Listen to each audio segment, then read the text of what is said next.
Hi everyone, thanks for tuning in again. This is Mrs. Kirk. I'm going to go through with you 13.7 notes how to find the nth roots. How to find the nth roots. Again, just like with any video, at any point in time, please pause so you can get yourselves caught up, and I hope you enjoy this video. All right, today's topic is 13.7, finding the nth roots. And today's challenge, I want to start off just by seeing if you can figure out what is the cube root of 8. All right, if you said it was 2, I would agree. But how would I prove that the cube root of 8 is actually 2? If I were to use my calculator or just use my mind, how can I teach someone maybe in first grade? How do you teach them that the cube root of 8 truly is 2? Well, if you said 2 raised to the third power, that would be a good representation. Or that's the same thing as 2 times 2 times 2. Okay, so hopefully you're all pretty successful to say the answer was 2, but I put a parentheses here, so that's kind of throwing me off. So that means there's maybe more than one answer. What about negative 2 cubed? Some of you are thinking maybe it's negative 2.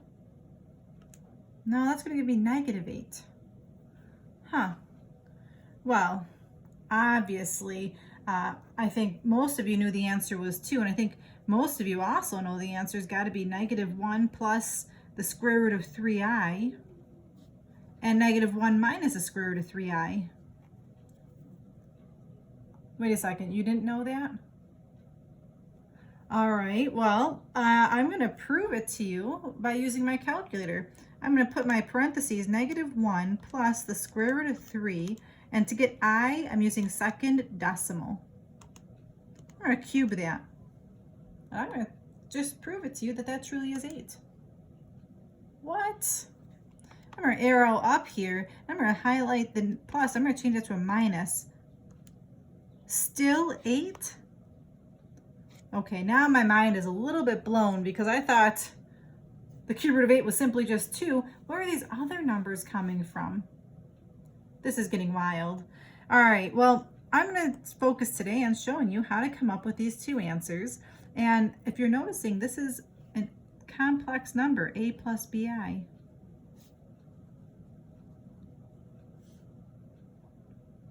So there may be multiple answers to these cube root or fourth root problems, and the answers might be complex numbers. All right, so here I go with how to actually do this. Let's see, again, pause the notes if you need to, but to find the nth roots, there's actually a formula we're going to be applying. It's the nth root of r cis, and there's going to be a fraction here, theta plus 2 pi k divided by n. I'm just going to box this formula in, and after my notes today, I'm going to take some time and add that to my formula card. This is the formula card that I've got so far going for me, so I'm going to add that later on. Okay, what is all of this? Well, n represents, wait a second, we've seen n before. That was in that de Moivre's theorem from yesterday. From yesterday's notes, there's that de Moivre's theorem that was at n. What was n again? You got it, n was the exponent or the power. It's also going to tell me in these questions the number of solutions I should have. So on this particular challenge question, when I said the cube roots, cube is 3, so it's going to be 3 solutions. In this case, the letter k, there's a new variable today. That's going to be my counter. You can start at any number that you want, but I find starting at 0 makes these questions a little bit simpler. All right, so I'm using this formula, and I'm going to get some steps on my paper here. Step 1, well, here's the thing. If you look at this formula is using r and theta. What else uses r and theta? You got it, polar. So the first thing you need to do is to rewrite the, we'll say the complex number in polar form. Technically, 8 is a complex number because that's really 8 plus 0i. Step 2. Then you plug it into the formula. And that formula is the part that I boxed in on the top. And then step 3 is to simplify. Again, if I move too fast at any point in time, feel free to pause the video. So I'm only going to go over with you one example today, and the example is to find the cube roots of 8. The cube roots of 8. And we know the answers, they're right up on top here. So I'm going to go through this formula and verify that we'll get those 3 answers that are on top. So I'm going to slide my paper here. Okay, so again, 8 is technically a complex number because it's 8 plus 0i. There's my a plus bi. So according to my steps, step 1 is to rewrite in polar form.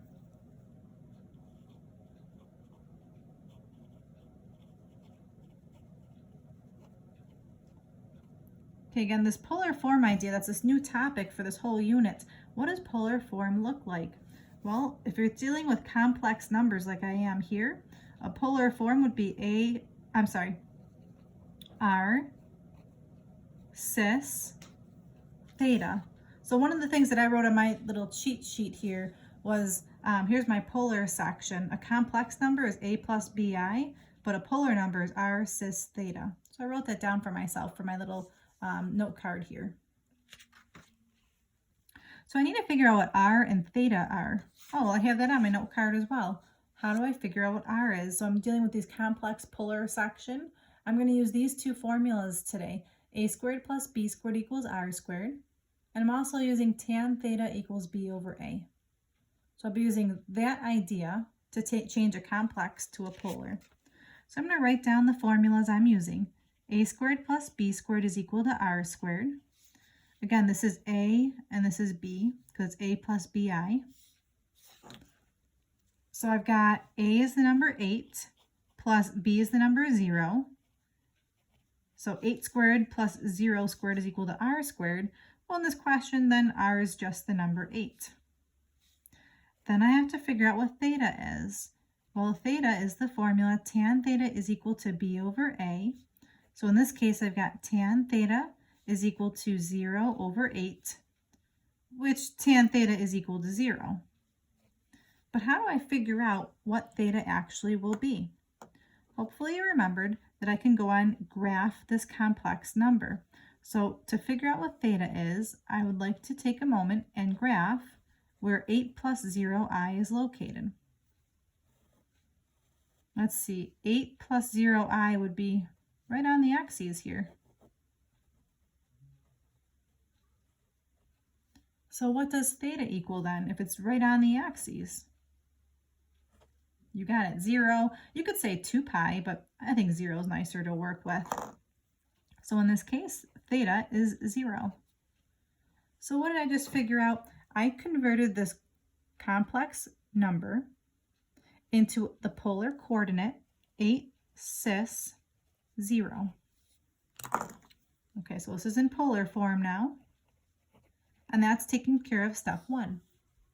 Step 2 says to plug in the formula. So I'm going to go ahead and start doing that now. My step 2 says to plug into the formula.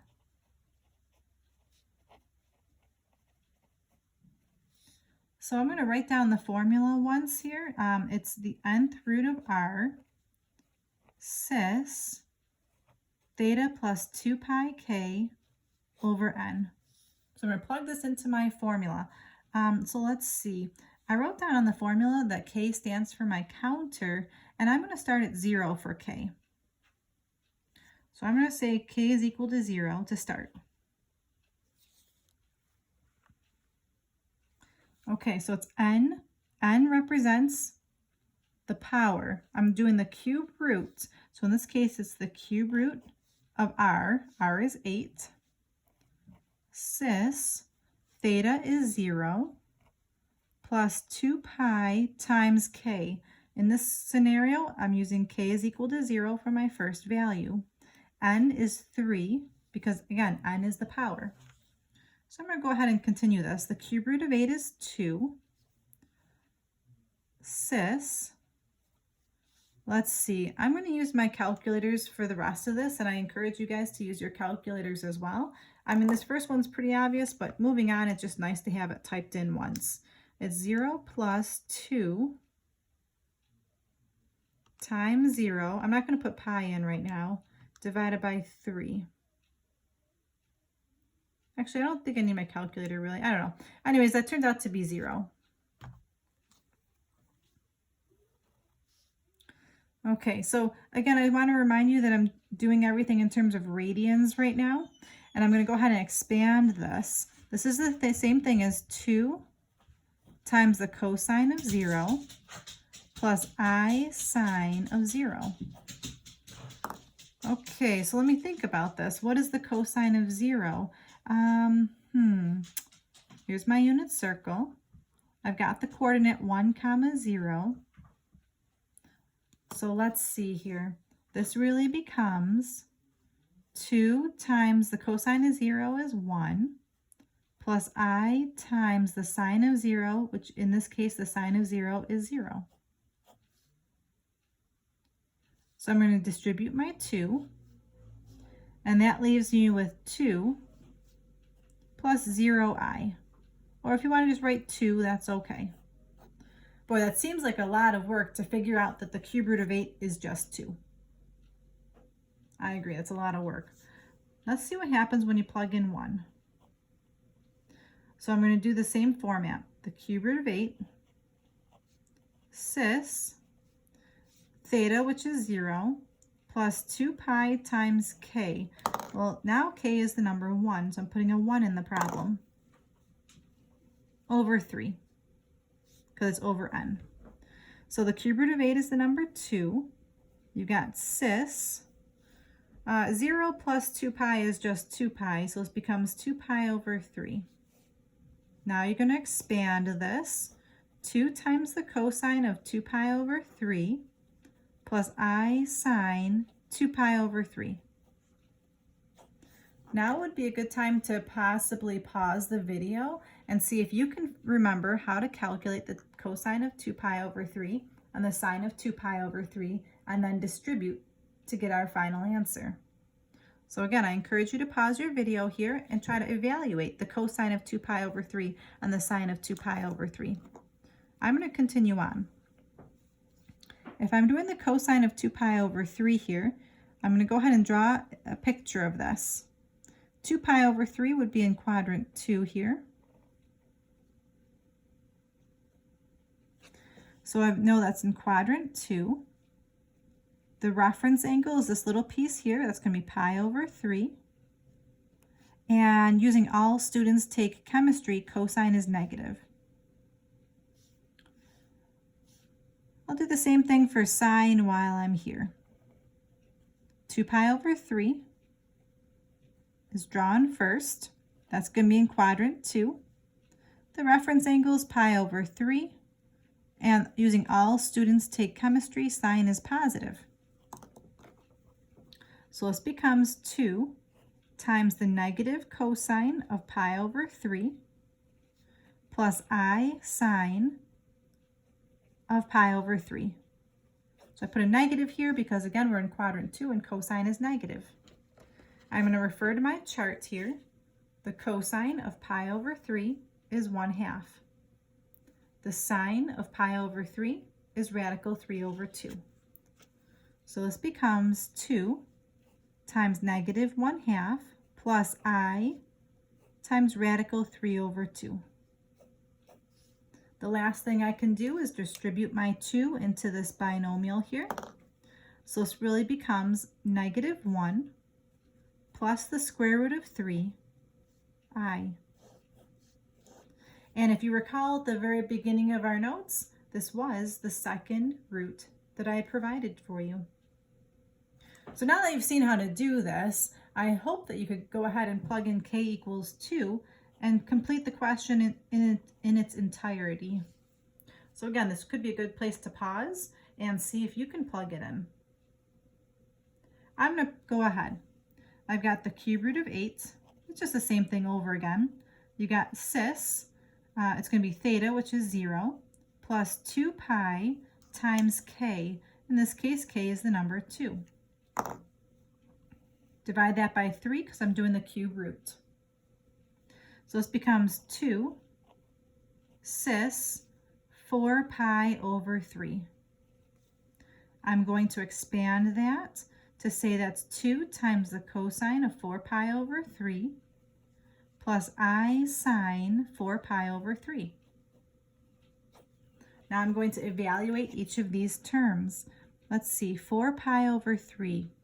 Again, this might be a good spot to pause and see if you can figure out the cosine and sine of 4 pi over 3. I'm going to continue.